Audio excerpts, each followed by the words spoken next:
കല്ലിനെ ചൊല്ലിയുള്ള വിവാദം ചരിത്രാതീത കാലം മുതൽക്കേയുണ്ട്. വിഴിഞ്ഞം കമ്മീഷൻ മുഹൂർത്തത്തിൽ പ്രതിപക്ഷം പറയാത്തൊരു പേരുമുണ്ട്, ഒരു മുൻ കേരള മുഖ്യമന്ത്രി. ഇപ്പോഴത്തേതുപോലെ നട്ടലിൻ്റെ ഭാഗത്ത് ഉരുക്ക് നട്ടൽ തന്നെയുള്ള സാക്ഷാൽ VS അച്യുതാനന്ദൻ. എന്താണ് VS അച്യുതാനന്ദനും വിഴിഞ്ഞവും തമ്മിലുള്ള ബന്ധം?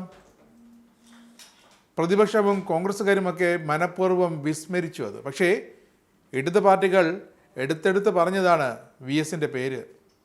സമ്മതിക്കുന്നില്ല. എന്താണ് കാര്യം? ഇപ്പോൾ അദ്ദേഹം രോഗാധിക്യത്താൽ കിടപ്പിലാണ്. അല്ലെങ്കിൽ ഈ വിഴിഞ്ഞത്തെ കല്ലിനെ ചൊല്ലിയുള്ള വിവാദങ്ങളിൽ കേരളത്തിലൊരു കോട്ടമതിൽ തീർക്കുമ്പോൾ തൻ്റെ സ്വതസിദ്ധമായ ശൈലിയിൽ ഒരാട്ട് തന്നെ പുള്ളി വന്ന് കൊടുത്തനെ. ഭാഗ്യവശാൽ കോൺഗ്രസ്സുകാർക്ക് ആ ആട്ട് കിട്ടാനുള്ള ഭാഗ്യവുമില്ലാതായിപ്പോയി. എന്തായാലും ചില സത്യങ്ങൾ ചിത്രങ്ങളുടെ അടക്കം സഹായത്തോടെ, രേഖകളുടെ സഹായത്തോടെ ഇവിടെ കുറിക്കുകയാണ് അവിഭക്ത കമ്മ്യൂണിസ്റ്റ് നേതാവ് NE ബൽറാമിൻ്റെ മകൻ NE മേഘനാഥ്. പറയാൻ ഒരാളെങ്കിലും വേണമല്ലോ. അത് പ്രകാരം ആ വിഴിഞ്ഞത്തെ കല്ലിവിടെ ചവിട്ടി ഉറപ്പിച്ചത് പിണറായി വിജയൻ എന്ന കേരള മുഖ്യമന്ത്രി തന്നെയാണ്. എങ്ങനെയാണ്? അതെ, കല്ലിനെ ചൊല്ലിയുള്ള വിവാദം ചരിത്രാതീത കാലം മുതൽക്കേ ഈ ഇന്ത്യ മഹാരാജ്യത്തും ചുറ്റുവട്ടത്തുമൊക്കെയുണ്ട്. വാഴ്വേമായം എന്ന സിനിമയിൽ വയലാർ രാമവർമ്മജി എഴുതിയ സീതാദേവി സ്വയംവരം ചെയ്തൊരു എന്ന ഗാനത്തിൽ ഇപ്രകാരം പാടുന്നുണ്ട്: കാൽവിരൽ കൊണ്ടെന്ന് തൊട്ടപ്പോൾ പണ്ട് കാട്ടിലെ കല്ലൊരു മോഹിനിയായെന്ന്.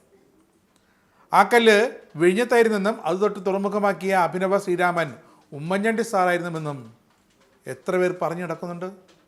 പക്ഷേ വീണ്ടും വിഴിഞ്ഞത്തെ ആ കല്ലിൽ ഉത്ഖനനം നടത്തിയ ദി ഹിന്ദു പത്രം 2010 ഓഗസ്റ്റ് 14 നൽകിയ ഒരു ലേഖനത്തിൽ അതിൻ്റെ റോയ് മാത്തി എന്ന അന്നത്തെ മുതിർന്ന റിപ്പോർട്ടർ പറഞ്ഞു വയ്ക്കുന്നത് തൊട്ടടുത്ത നാൾ 2010 സ്വാതന്ത്ര്യ ദിനത്തിൽ അക്കാലം മലയാളദേശം ഭരിച്ച VS അച്യുതാനന്ദൻ എന്ന രാജാവ് വിഴിഞ്ഞത്തിൻ്റെ ആദ്യ ശിലപാകി എന്നാണ്.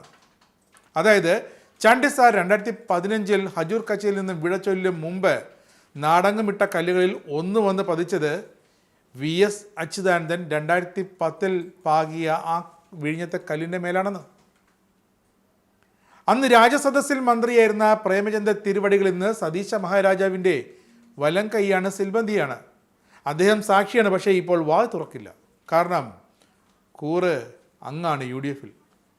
തുറമുഖം പണിയാൻ കൊട്ടേഷൻ പിടിച്ച കൊണ്ടപ്പള്ളിക്കാർക്ക് ചീനക്കാരുമായി അവിഭക്തവും അവിഹിതവുമായ ബന്ധമുണ്ടെന്ന് പറഞ്ഞ് അക്കാലം ഭാരതം ഭരിച്ചൊരു മൗനിബാവ ഉണ്ടായിരുന്നു. ആ സച്ചിവോത്തമൻ വിഴിഞ്ഞത്തെ അഹല്യയെ ശപിച്ചൊരു മൂലക്കിരുത്തുകയായിരുന്നു അത്രേ. അതും കോൺഗ്രസ്സുകാർ പറയില്ല. പിന്നെ ഉമ്മൻചാണ്ടി സാറുണ്ടാക്കിയ കരാറിൽ ഇപ്പോൾ മല്ലുദേശത്തെ രാജാവ് നിർണായകമായ 2 ഭേദഗതികളാണ് വരുത്തിയതെന്ന് മതിലകൻ രേഖകളിലുണ്ട്, അല്ലെങ്കിൽ സെക്രട്ടേറിയറ്റിലെ രേഖകളിലുണ്ട്. സംസ്ഥാന രാജവംശത്തിന് അധികാരമോ ലാഭവിഹിതമോ ഇല്ലാത്ത കരാറായിരുന്നു ഉമ്മൻചാണ്ടി സാറിൻ്റെ കാലത്തുണ്ടാക്കി വെച്ചത്. അങ്ങനെ നിർമ്മിച്ച് കറവ പറ്റി സമുദ്രത്തിലെ ഉപ്പും മീനും മണലും അടക്കം തീർന്ന ശേഷം സംസ്ഥാനത്തിന് കൈമാറാമെന്ന കരാർ പ്രകാരം 20 വർഷം കേരളത്തിന് ലാഭത്തിൻ്റെ ഒരു ചില്ലിക്കാശ് പോലും കിട്ടില്ലായിരുന്നു. 21ാം വർഷം 1%, പിന്നീട് ഓരോ വർഷവും അധിക ശതമാനം. ഇതായിരുന്നു അന്ന് ഉമ്മൻചാണ്ടി സാറിൻ്റെ കാലത്ത് ഇപ്പോൾ UDF-കാർ കൊട്ടിക്കോശി നടക്കുന്ന ആ കരാറിൽ എഴുതി പിടിപ്പിച്ചത്. അന്നത്തെ ആ കരാറിൽ നിന്നും സർക്കാർ പിന്മാറിയാൽ അദാനിക്ക് വലിയൊരു തുക നഷ്ടപരിഹാരം നൽകണമെന്നും ഒരു വ്യവസ്ഥയുണ്ടായിരുന്നു. അത് കണ്ട ഇടത് സർക്കാർ ഒരു സപ്ലിമെൻ്ററി കൺസെഷൻ കരാർ വെച്ചു. അത് പ്രകാരം 2034 മുതൽ കേരളത്തിലെ സർക്കാരിന് ആര് വന്നാലും, അതിന് VD സതീശൻ മുഖ്യമന്ത്രിയായാലും പിണറായി വിജയൻ മുഖ്യമന്ത്രിയായാലും ലാഭം ലഭിക്കും. ഉമ്മൻചാണ്ടി സാറിൻ്റെ ആ കരാർ പ്രകാരം വിഴിഞ്ഞം അന്തിമഘട്ടം തീരേണ്ടത് 2045. അന്നൊക്കെ നമ്മളൊക്കെ ജീവനോടെ ഉണ്ടായിരുന്നാൽ അതിൻ്റെ കമ്മീഷനിങ് കാണാമായിരുന്നു. പക്ഷേ സപ്ലിമെൻ്ററി കരാറിൽ അതെന്താക്കി? അത് 2028 കുറച്ചു. അത് അദാനി ഗ്രൂപ്പിൻ്റെയും ദീർഘവീക്ഷണത്തിലുള്ള ചില നടപടികൾ കൊണ്ടാണ് 2028 മാറ്റിയത്. ആർബിട്രേഷൻ, വഴക്ക്, വക്കാണം, ചില്ലറപ്പണം എണ്ണൽ, കൊടുക്കൽ വാങ്ങൽ, ഇതൊക്കെ തൽക്കാലത്തേക്ക് ഒരു കോംപ്രമൈസിൻ്റെ ഭാഗമായി ഇടത് സർക്കാർ വേണ്ടെന്ന് വെച്ചു. അല്ലെങ്കിൽ കൂട്ടിയും കിഴിച്ചും കൃത്യമായ കണക്ക് എഴുതി അദാനി ഗ്രൂപ്പിൻ്റെ കയ്യിൽ കൊടുത്തു. അങ്ങനെയാണ് ഉമ്മൻചാണ്ടി സർക്കാരിൻ്റെ ആ കരാറിൽ നിർണായകമായ മാറ്റം വരുത്തി മല്ലുദേശത്തിന് ലാഭമുണ്ടാക്കിയത്. ആരാണെന്നതിന് ചരിത്രം എഴുതും പിണറായി രാജാവ്. നിങ്ങൾക്കും ആനന്ദ മീഡിയയുടെ പ്രേക്ഷകരിൽ ഒരാളാകണ്ടേ? യൂറോപ്പിലും US-ലും ആഫ്രിക്കയിലും അടക്കം പ്രവാസികൾ ഉള്ളയിടങ്ങളിലൊക്കെ ജനപ്രിയ ചാനലുമായി ആനന്ദ് മീഡിയ ഒപ്പമുണ്ട്. ഏഷ്യാനെറ്റ് ഫ്ലവേഴ്സ് അടക്കം നിങ്ങളുടെ വിരൽത്തുമ്പിലെത്തും. ആദ്യം റോക്കു ബോക്സ് സ്വന്തമാക്കുക. അതിൽ നിന്നും ആനന്ദ് മീഡിയ ആപ്ലിക്കേഷൻ ഡൗൺലോഡ് ചെയ്യുക, ഇൻസ്റ്റാൾ ചെയ്യുക. എന്നിട്ട് 020-858-66511 എന്ന നമ്പറിൽ ഞങ്ങളുടെ കസ്റ്റമർ കെയറിൽ ബന്ധപ്പെടുക.